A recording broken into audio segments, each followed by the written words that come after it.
La iglesia de Tesalónica no era una iglesia perfecta, pero era una iglesia fuerte y buena en doctrina y buena en evangelización. No eran un grupo de creyentes que no tuviera carencias, porque lo podemos ver en el capítulo 4. Pablo les llama la atención acerca de las inmoralidades que se estaban ocurriendo entre los creyentes.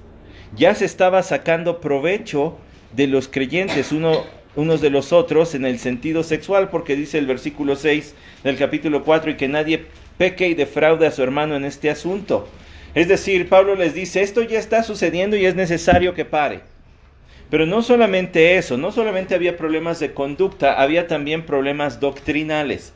Y si ustedes notan, en el capítulo 4, pero en el versículo 3 se dice, pero no queremos, hermanos, que ignoréis acerca de los que duermen para que no os entristezcáis, como lo hacen los demás que no tienen esperanza. Y procede a hablarles de qué hace el Señor con aquellos creyentes que ya murieron y cómo Él les resucitará, les dará un cuerpo. Hoy están vivos, presentes, conscientes en la presencia del Señor, pero recibirán un cuerpo para vivir con el Señor durante la eternidad cuando Cristo venga. Y eso habla en el capítulo 4 y vuelve a tomar algunos aspectos prácticos de la vida cotidiana en el capítulo 5. Como les digo, no era una iglesia perfecta, ni por mucho.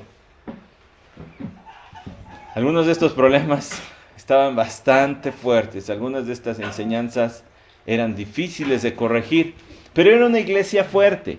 Era una iglesia tan fuerte que todo el capítulo 1 es una gratitud de Pablo a Dios por ellos. Notaron el versículo 2, siempre damos gracias a Dios por vosotros. No son perfectos, pero me sacan una sonrisa. Pablo escribe esta carta por allí del año 51 de nuestra era, y cuando él envía esta carta lo hace desde la ciudad de Corinto. Una ciudad donde él estaba fundando una iglesia, y una iglesia con muchos problemas, como después sabemos llegó a tener.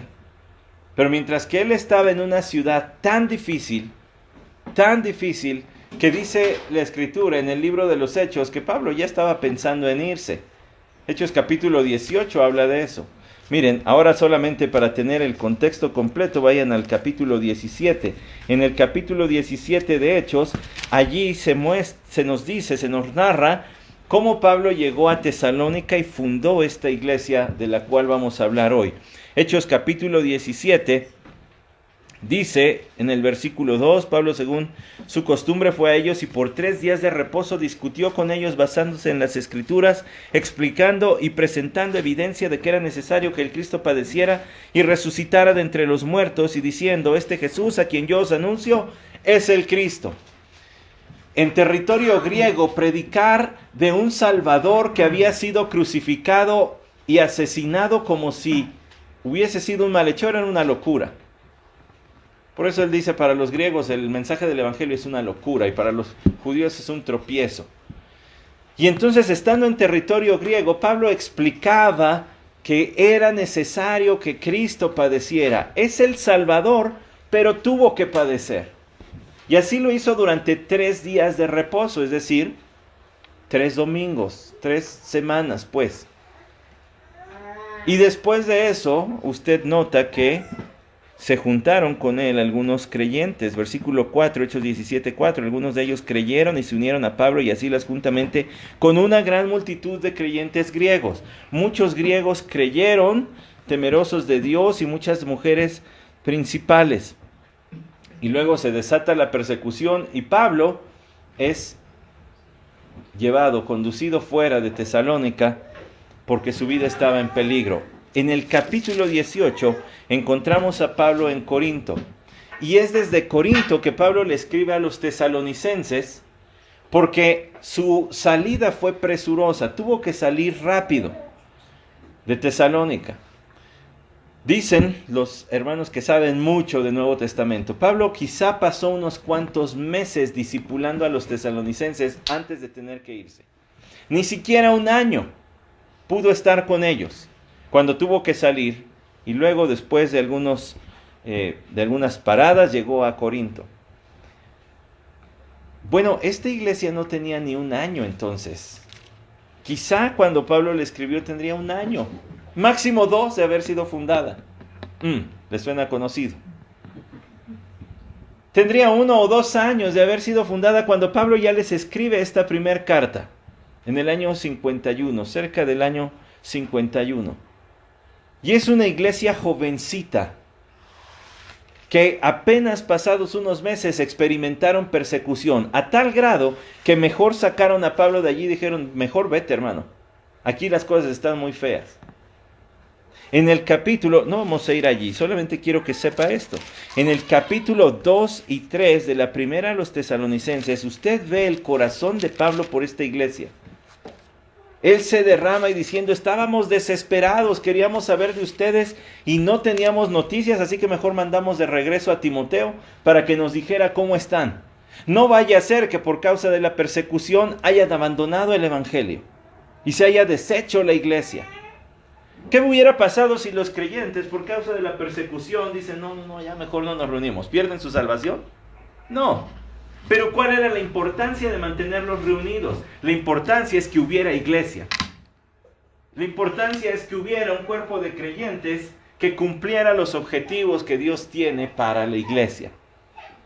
No iban a perder su salvación, pero entonces, ¿cómo se iban a dar fuerza unos a otros para seguir en la vida cristiana y seguir testificando aún en medio de la persecución? Pero si se disolvía la iglesia, entonces ¿cómo iban a ser expuestos a la palabra del Señor? Ellos no llegaban cargando sus Biblias, como ustedes y yo. Había 1 o 2 rollos por allí que eran leídos y alguien los exponía, pero no había más. Tenían que mantenerse reunidos para seguir siendo de testimonio, para seguir siendo edificados y para seguir exaltando a Cristo juntos. Los 3 propósitos de la iglesia: la exaltación, la evangelización y la edificación. Por eso es que Pablo dice, tuvimos miedo y quisimos mandar a Timoteo, pero él nos ha traído muy buenas noticias. Eso lo puede leer después en casa, capítulos 2 y 3 de la primera a los Tesalonicenses. Ahora regreso al capítulo 1. Ya que tenemos cómo se fundó esta iglesia, ¿quiénes son estos tesalonicenses?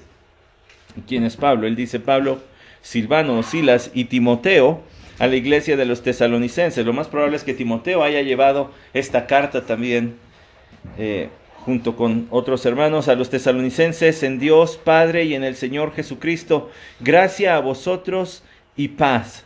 El clásico saludo de Pablo, gracia a vosotros y paz. Y fíjese, porque a partir del versículo 2 es una gran gratitud. Siempre damos gracias a Dios por todos vosotros, haciendo mención de vosotros en nuestras oraciones.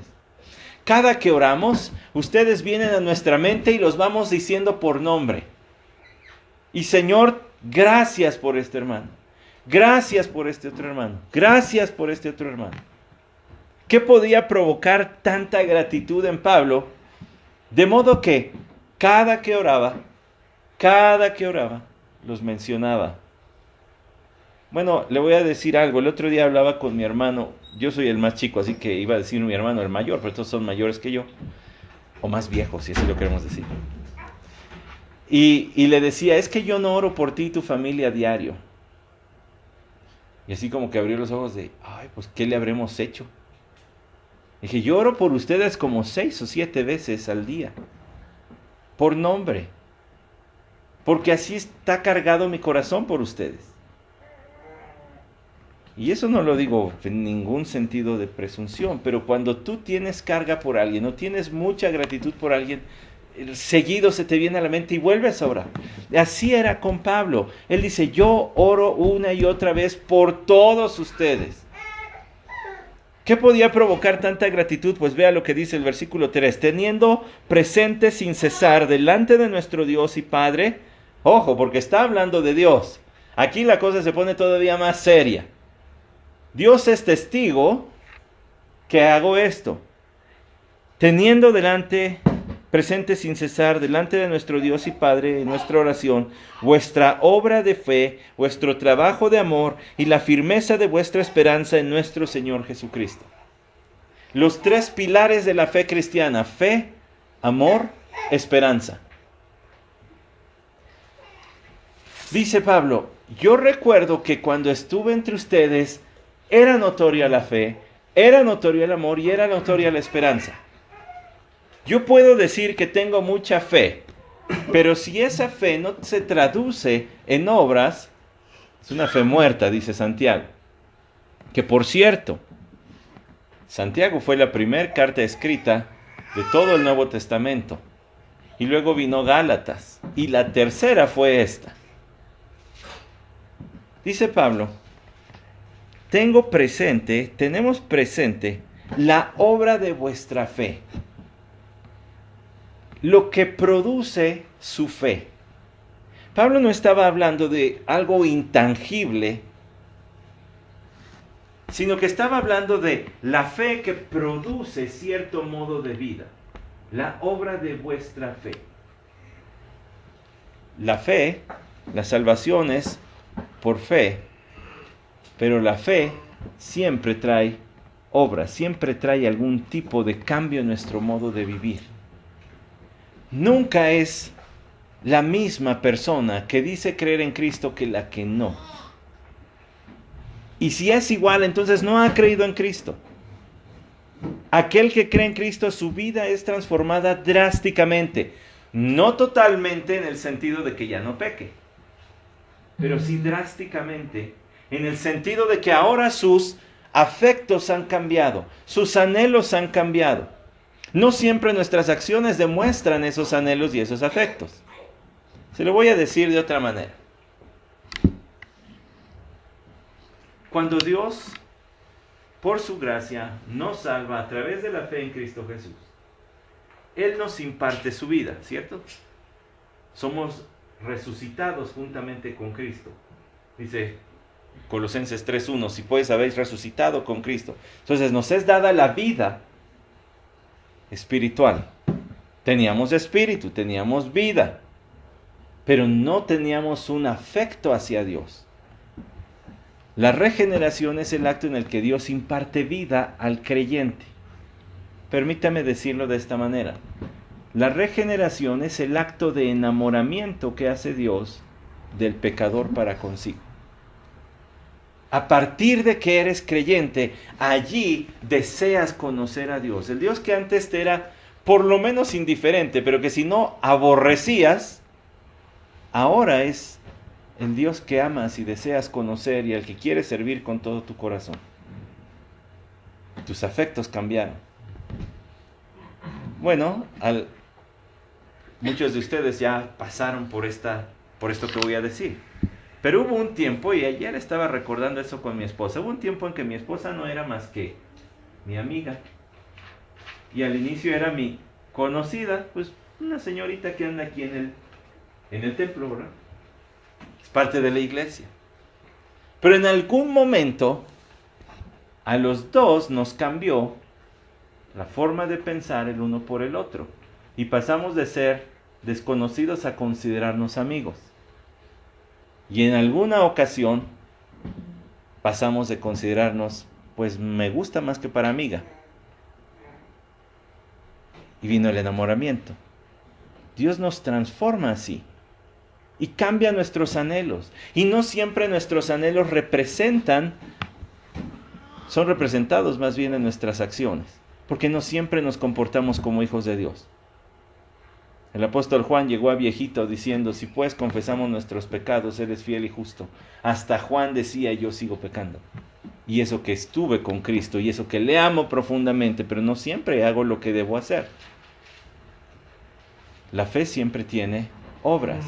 Y dice Pablo, damos gracias a Dios porque nos acordamos de cómo su fe los mostraba enamorados de Dios.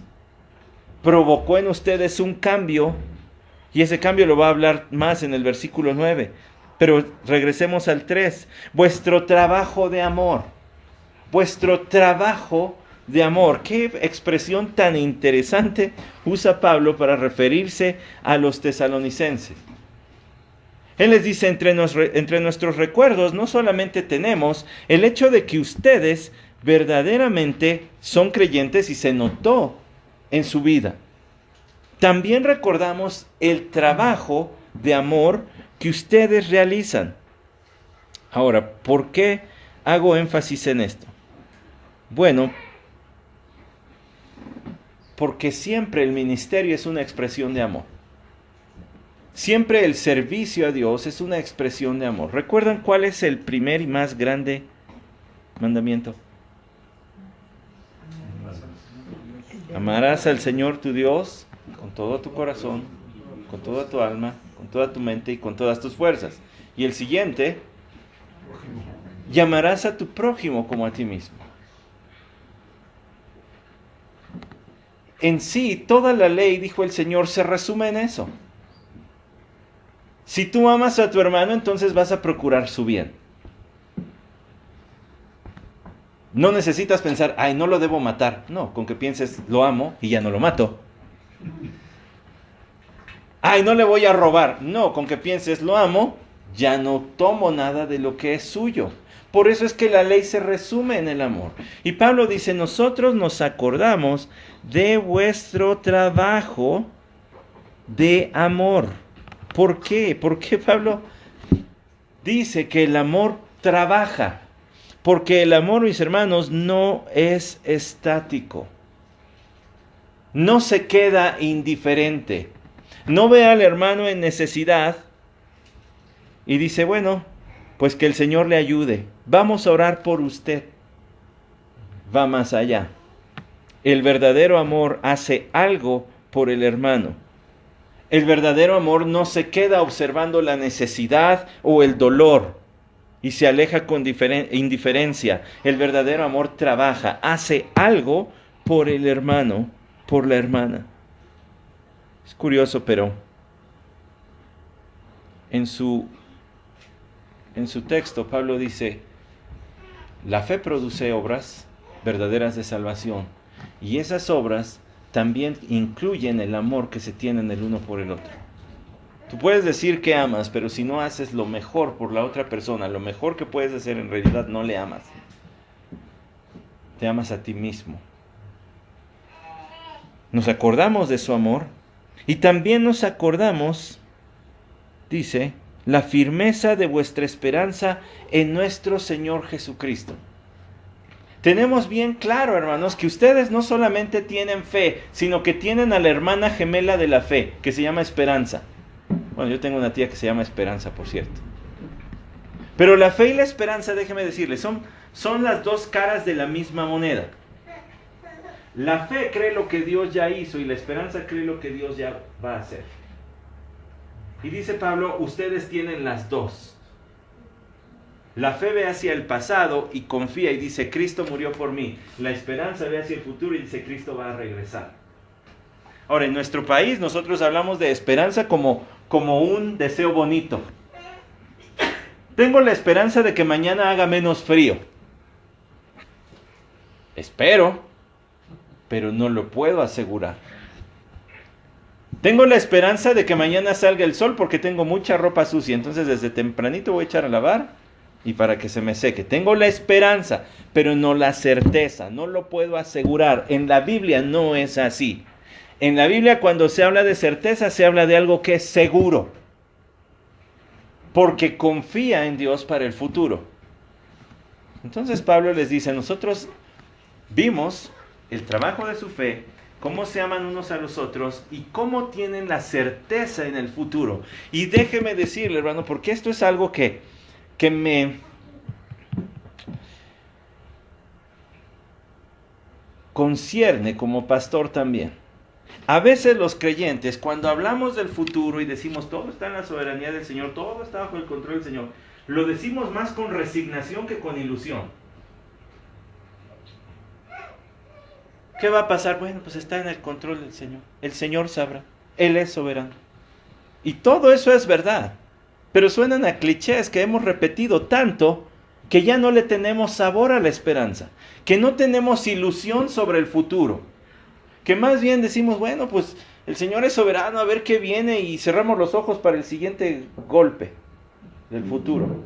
En vez de verlo con ilusión y con deseo. Estamos esperando el regreso de Cristo. Estaba con un matrimonio muy joven, ellos tienen 2 años con nosotros en la iglesia y me dio tanto gusto escucharlos hablar porque decían, apenas el viernes decían, ahora El regreso de Cristo está en nuestras pláticas comunes. A veces estamos hablando y hablamos, bueno, pero el Señor un día va a venir. Bueno, que el regreso de Cristo esté en nuestras pláticas cotidianas de todos. Y ver al futuro con ilusión. ¿Por qué estoy hablando del regreso de Cristo? Porque Pablo lo menciona después y en el versículo 3 dice, la esperanza en nuestro Señor Jesucristo. ¿Qué esperanza puede tener una iglesia que está pasando por persecución?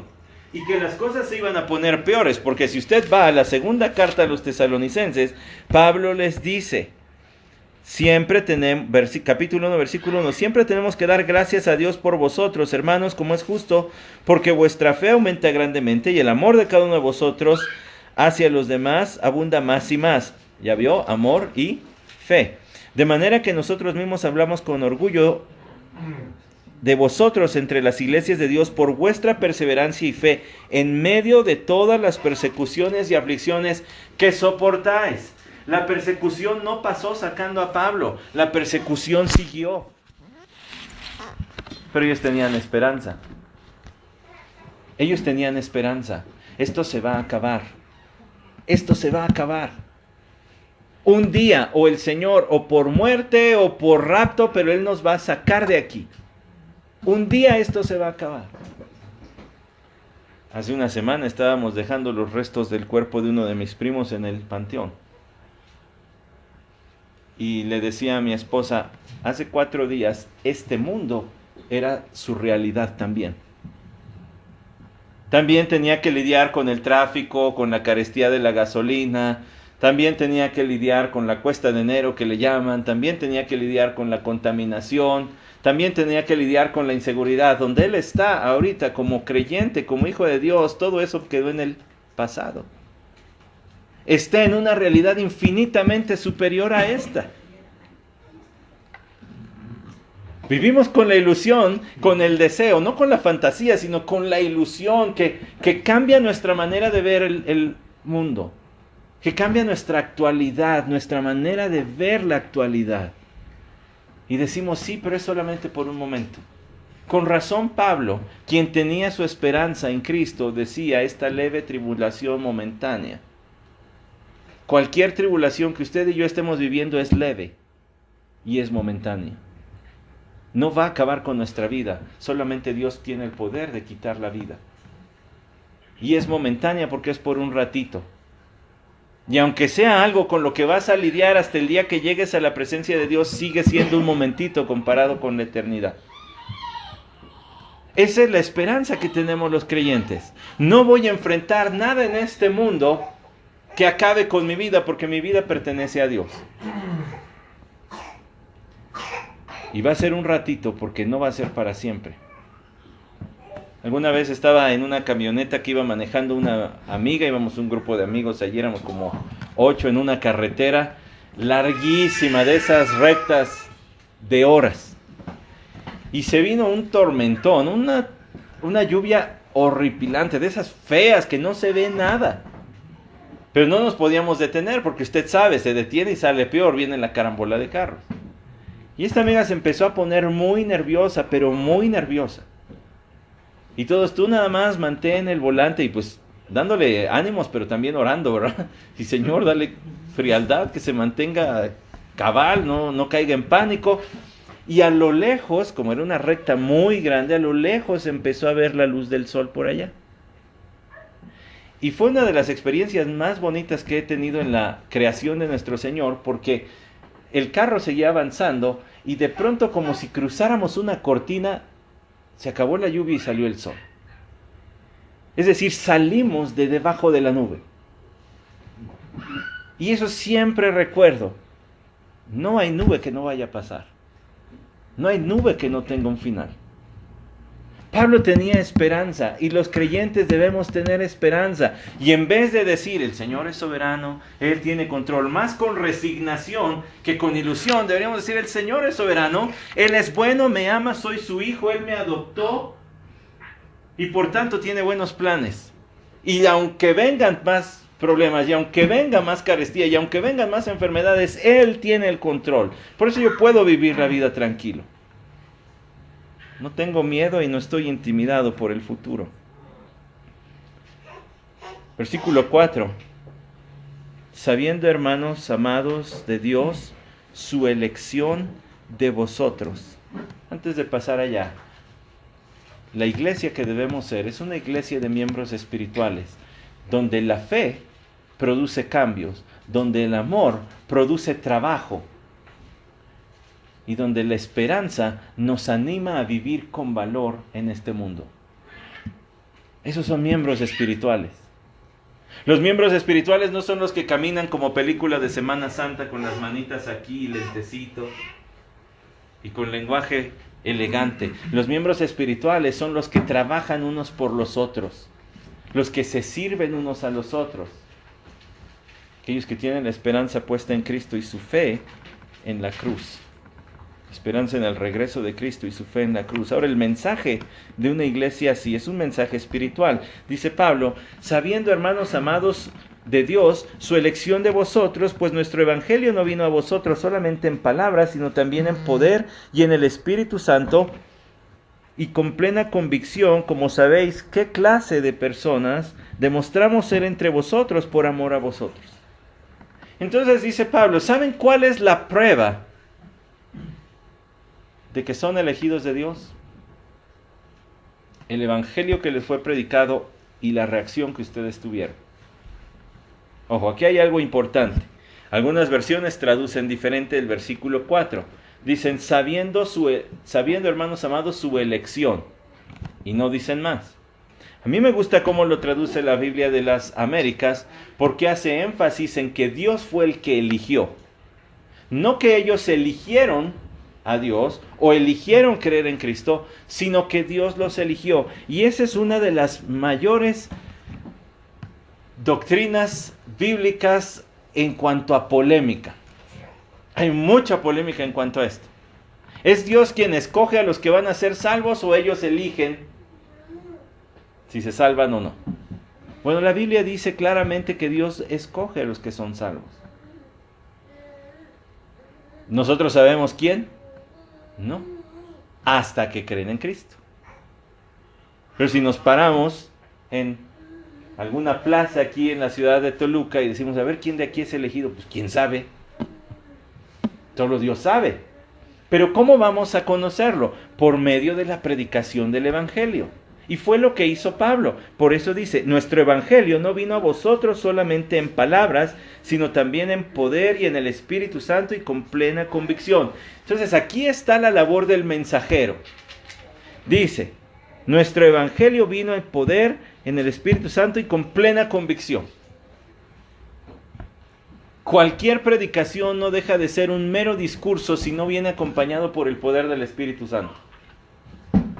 Es Él quien hace la palabra viva, no el predicador. Es Él quien la pone en la perspectiva que cada creyente necesita en el momento adecuado.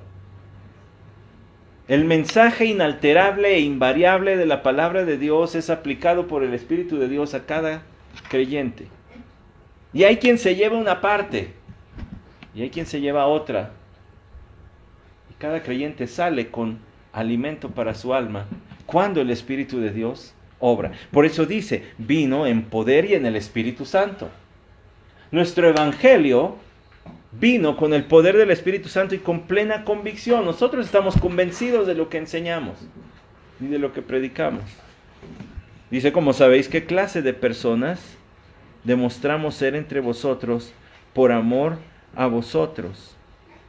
Y vosotros vinisteis a ser imitadores de nosotros y del Señor, habiendo recibido la palabra en medio de mucha tribulación, con el gozo del Espíritu Santo.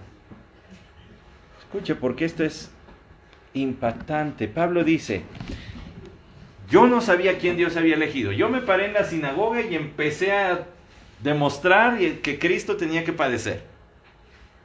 Pero cuando prediqué eso, del otro lado el Espíritu Santo estaba actuando con poder en los corazones, convenciendo y redarguyendo de pecado, y entonces ustedes creyeron. Pablo sabía que no depende de la presentación. Mire, le voy a decir algo. No depende de qué tan bueno es usted para predicar el evangelio. Por supuesto que hay verdades que debemos de aclarar y debemos explicar. Y debemos ser apegados al mensaje de la palabra. Pero más vale una mala predicación del Evangelio que una no predicación del Evangelio. Y cuando digo mala no digo incierta, no digo equivocada y mal representando a Cristo. Más vale una predicación de esas donde le estoy predicando a mi vecino, a mi compañero de trabajo, a mi vecino de cubículo o a quien sea, donde estoy tembloroso y estoy temblando y se me traba la lengua. Más vale una predicación así que no predicar el Evangelio. Y hay muchos creyentes que mejor se detienen en no predicar el Evangelio. Pero todos deberíamos hacerlo. Y deberíamos hacerlo confiando y dependiendo que el resultado depende del Espíritu Santo. Martín Lutero tenía una frasecita que me gusta. Él decía: mi responsabilidad va de mis labios a los oídos de aquel. Es responsabilidad del Espíritu Santo lo que pasa de los oídos de aquel a su corazón.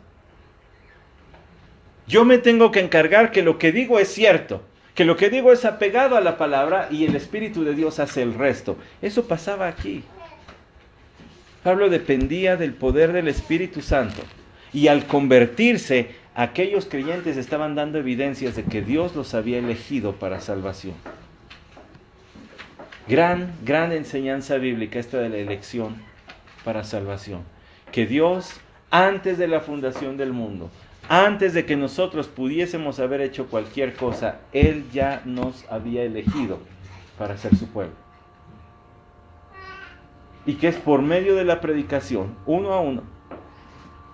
Porque se es salvado por Cristo de uno por uno, no en bola, no en familia, no en grupo.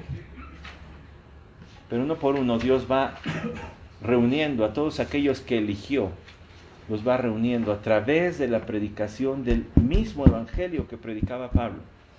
Hermano, entonces, ¿a qué le quiero animar? Nosotros como iglesia, ¿qué de iglesia debemos ser? Una iglesia de miembros espirituales con un mensaje espiritual. No depende de su elocuencia o de nuestra elocuencia o claridad. Depende de la obra del Espíritu de Dios. Usted asegúrese de conocer el Evangelio para poderlo enseñar, pero dependa del Espíritu de Dios. Hace no mucho estuve frente a un grupo de hermanos donde se nos estaba pues evaluando, por decirlo así, nuestras predicaciones para darnos alguna retroalimentación, y el grupo de sinodales que estaban allí pues estaba intimidante. Y recuerdo haber orado como Martín Lutero. El púlpito de Martín Lutero tenía varios escalones y dicen sus biógrafos que mientras subía cada uno de esos escalones decía: creo en ti, Espíritu Santo.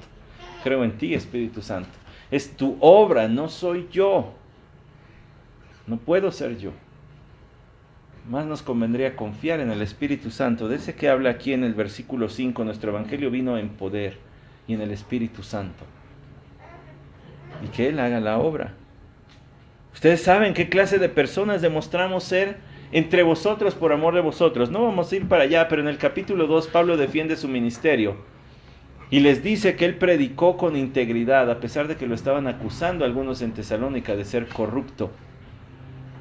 Pablo dice: no, ustedes saben qué clases de personas demostramos ser. Versículo 6, y vosotros vinisteis a ser imitadores de nosotros y del Señor, habiendo recibido la palabra en medio de mucha tribulación, con el gozo del Espíritu Santo. Ustedes vinieron a ser imitadores ¿de quién? Nuestros. ¿Y de quién? Y del Señor. A ver. Regrésese tantito al contexto que yo le di al inicio. ¿Cuántos años tenía esta iglesia? 2. Cuando mucho 2. Y Pablo ya decía: ustedes son imitadores del Señor. Se parecen a Cristo. Pablo le dijo a los Corintios, 1 Corintios 11:1, sed imitadores de mí, así como yo de Cristo. Y Pablo no estaba dando ese mandato por la inspiración del Espíritu Santo a creyentes maduros de 50 años en el Evangelio. Y aquí no le está hablando a creyentes de 40 años en el Evangelio, le está hablando a creyentes jovencitos.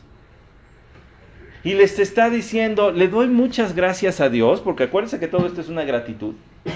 Le doy muchas gracias a Dios porque ustedes son verdaderos imitadores de Cristo. Se parecen, sus vidas se asemejan a Cristo. Qué tremendo testimonio este de los tesalonicenses. Que alguien vea tu vida y diga, este parece Cristo. Pero no lo diga en un tono burlón, sino lo diga en un tono serio. Así se le empezó a llamar a los creyentes cristianos en Antioquía. Estos parecen cristitos, parecen un montón de cristitos, se comportan como su maestro. Pablo dice, ustedes llegaron a ser imitadores de Cristo, como nosotros, después de que recibieron la palabra en medio de gran tribulación. No era cosa menor, la palabra tribulación allí es la palabra thlipsis, que quiere decir de apretar o de apretujar, de exprimir y de machacar, para describir la persecución que se estaba sintiendo en Tesalónica y de la cual tuvo que salir Pablo. Dice, es como si nos hubieran estado machacando a los creyentes. Y en medio de todo eso, ustedes recibieron el Evangelio. Ustedes dijeron, sí, sí creo, cuando sabían que les podía costar la vida. Mire qué tranquilos estamos. Yo vengo de otro culto y estuvimos tranquilos. Cantamos con gusto. No nos escondemos. Hay lugares en este mundo en que los creyentes cantan en mímica por temor a que los escuchen. Y dice Pablo, en medio de gran persecución ustedes creyeron el Evangelio. Vaya transformación. Porque para creer algo que pone en riesgo mi vida, tengo que estar bien convencido, y ese convencimiento solo podía venir del Espíritu de Dios. Con el gozo del Espíritu Santo, y además no lo hicieron con miedo, lo hicieron con alegría, de manera que llegasteis a ser un ejemplo para todos los creyentes en Macedonia y en Acaya. Y se pone todavía más fuerte la cosa. Dice Pablo de los tesalonicenses, ustedes son imitadores de Cristo, ¿y qué creen? Otras iglesias alrededor hablan de que ustedes son dignos de imitarse. Queremos ser como los tesalonicenses. Macedonia y Acaya son las dos partes que componían la península que hoy conocemos como Grecia. Pablo dice, el testimonio de ustedes es tan conocido, son tan admirados que ya se les admira por todo el país. ¿A una iglesia de cuántos años? 2 años. Cuando mucho 2 años. ¿Cómo es que ahora se les admiraba y cómo es que ahora todos decían, queremos ser como esa iglesia? Bueno, porque dice, porque saliendo de vosotros la palabra del Señor ha resonado, no solo en Macedonia y en Acaya, sino que también por todas partes vuestra fe en Dios se ha divulgado, de modo que nosotros no tenemos necesidad de hablar nada. La palabra de Dios ha resonado. Y la expresión que utiliza Pablo allí es para hablar de un trueno que a la distancia se escucha. Y dice, lo que está sucediendo en Tesalónica se escucha por todos lados. Es impresionante la iglesia que Dios se está formando para sí mismo en Tesalónica y de la cual ustedes son parte, tesalonicenses. Hermanos, esto nos muestra la misión de una iglesia que debemos ser. Es una misión espiritual. Es llevar la palabra de Dios no solamente en nuestra localidad, no solamente en nuestra ciudad, sino llevarla a todo el mundo. Ya sea que eso se exprese en orar y ofrendar para que otros vayan o en que nosotros vayamos. Les he dicho a los renovados, los de la iglesia Renovación, pues, les he dicho, hermanos, no sé quién, pero de aquí alguien se va a tener que ir. La primera vez que lo dije me vieron así como, oye, ¿quién van a correr? Pero no me refiero a eso, me refiero a que de aquí alguien se va a tener que ir a predicar a otros lados. Dios no funde iglesias para que estemos contentos y nos juntemos y ¡ay, qué bonito estamos todos los domingos! Las forma como centros de capacitación de gente que se va a ir a predicar a otros lados también. Entre los tesalonicenses algo estaba ocurriendo, Pablo no nos lo dice claramente, pero de alguna manera la palabra de Dios a través de los tesalonicenses estaba siendo predicada ya por todos lados. De tal manera que en todo lo que conocemos hoy como Grecia, estos ya le andaban quitando la chamba a Pablo. Pablo andaba predicando por todos lugares y estos ya también habían salido. Y no estamos hablando de creyentes de 40 años en el Evangelio. Estamos hablando de creyentes jovencitos que a lo mejor no sabían todo, pero ¿quién lo sabe todo? De creyentes que lo que sabían, aunque fuera poco, decían, esto es importantísimo que todos lo escuchen y se iban a predicar. Así que usted ve que esta iglesia tenía un impacto amplio. Vuestra fe se ha divulgado, dice, sino que también por todas partes vuestra fe en Dios se ha divulgado, de modo que nosotros no tenemos necesidad de hablar nada. Cuando llegamos a algún lugar nos dicen, conocen a los tesalonicenses, y dice Pablo, y en vez de que nosotros les tengamos que decir la historia de cómo fundamos esa iglesia, ellos nos dicen qué fue lo que pasó. Ellos ya saben. Pues ellos mismos cuentan acerca de nosotros, de la acogida que tuvimos por parte de vosotros y de cómo os convertisteis de los ídolos a Dios para servir al Dios vivo y verdadero. La verdadera conversión, dejar a los ídolos y seguir al verdadero y único Dios. Dice Pablo, todos ellos ya saben. Ya todo mundo sabe la historia de cómo llegamos, se fundó la iglesia y además ya todo mundo sabe el cambio radical que Dios ha operado en ustedes, que es abandonar los ídolos. Y mire que los griegos parecían mexicanos, tenían un chorro de ídolos. Usted sabe que allí en Xochimilco, en la Ciudad de México, hay un patrono para cada día del año. Todos los días del año hay una fiesta para un patrono. Y eso sin contar los ídolos del corazón. ¿Sabe usted que entre los hindúes tienen más de 1 millón de ídolos? Bueno, los griegos parecían hindúes y mexicanos. Es más, cuando Pablo estuvo en la capital de Grecia, Atenas, se lo puede ver en Hechos también, capítulo 17, dice que mientras veía todos los ídolos que tenían, el espíritu de Pablo se enardecía y de repente se encontró un ídolo que ni nombre tenía. Uno al que dijeron, no, no le pongas nombre, vamos a levantarlo para el que se nos haya olvidado. Ya tenemos Dios para esto, para esto, para esto, para esto. Pero si alguno se nos olvida, para que no se enoje, ponle su monumento. Al Dios desconocido, decía. Tenían tantos, y todos ellos fueron dejados atrás por los tesalonicenses. Este es el cambio que hace el Evangelio. Y es el cambio que puede operar. Y hermano, yo sé que decimos, no, es que en mi trabajo son bien duros para el Evangelio. Bueno, es que usted no lo va a hacer, lo va a hacer el Espíritu Santo. No, es que allí mis familiares son bien duros, ni quieren escuchar. Pero es que no le van a escuchar a usted, van a escuchar al Espíritu Santo. Tomar la palabra de Dios expuesta a través de las palabras de usted y transformar los corazones. Entonces, ¿hay alguien que sea demasiado duro para el Espíritu Santo? El Espíritu Santo transformó a un violento genocida, fanático religioso, y lo utilizó para escribir esta carta, se llamó Pablo. No hay alguien que sea tan duro, ¿verdad? Dice Pablo finalmente, ¿cómo os convertisteis de los ídolos a Dios para servir al Dios vivo y verdadero y esperar de los cielos a su Hijo, al cual resucitó de entre los muertos? Es decir, a Jesús, quien nos libra de la ira venidera. Una iglesia verdadera tiene miembros espirituales, tiene un mensaje espiritual que es el del Evangelio y tiene una misión espiritual que es la predicación del Evangelio por todo el mundo hasta donde Dios decida llevarnos. Yo sé que es una congregación con 2 años de haber sido fundada, con creyentes también, algunos más tiempo en el Evangelio, otros menos.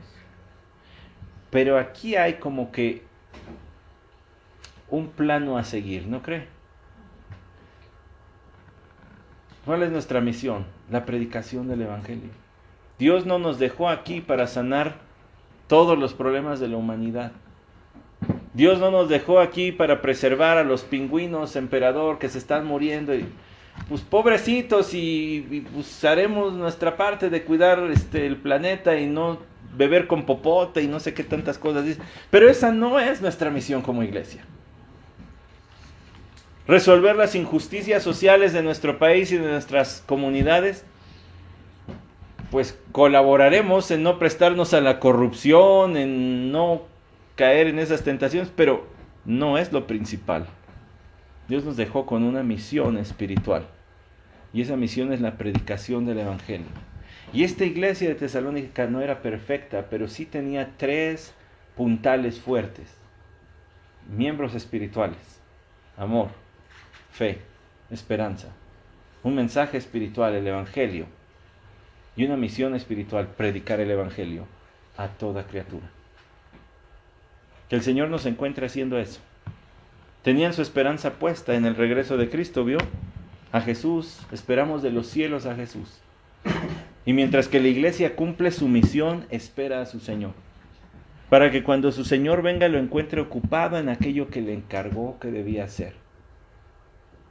Y mientras que la iglesia espera, se nutren unos a los otros, se aman, se cuidan, se alimentan. Y mientras que la iglesia espera a su Señor, sigue proclamando el Evangelio a un mundo que parece tener oídos sordos, pero no cuando el Espíritu de Dios quiere salvar a alguien. Esa es nuestra esperanza también. Esa es nuestra convicción. Él es el que salva y no yo. Hermanos, muchas felicidades por este 2º aniversario.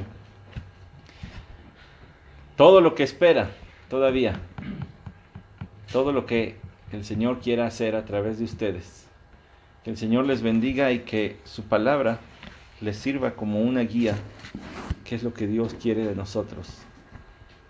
Esa iglesia de Tesalónica provee un buen ejemplo de lo que deberíamos ser. Vamos a orar. Señor, te agradecemos tu palabra, te agradecemos por levantar a tu siervo Pablo y llevar tu evangelio, Señor, y tu mensaje a tierras que vieron el nacimiento de este movimiento, el cristianismo, que vieron a tus primeros apóstoles y millones de discípulos seguirte, entregar su vida. Te ruego, Señor, que